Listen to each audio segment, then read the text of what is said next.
So mo to mga idol no, katong mga gipang-ingnan nako nga magpagatas mo para daghan mo gatas. Unya, ang pangutana, inyo bang gibuhat? Basig wala. Ayaw gyud kalimot pagpagatas. Kayo sao na lang.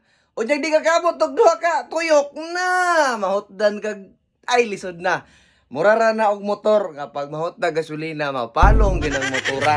Na kung di ka gusto mapalong, ako ka patanawag balik sa akong ginaukay-ukay.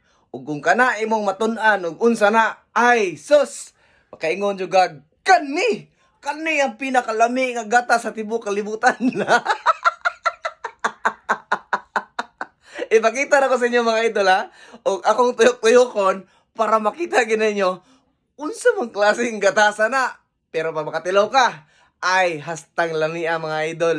Ha? Muna akong tambag sa inyo ha. Kana inyo mga asawa, mga bana ninyo, ayaw gid mo pagpahurot o gatas kay lisod na. Kaya basig sa lain na magpagatas, ha? Lisod na mga idol. Oh, mga idol, mo na niya akong gingon sa inyo ha nga. Pinakalami nga gatas. Tanaw ra gud na oh. Bula-bula maginas kalami. Wa pa na ginaw kay ha.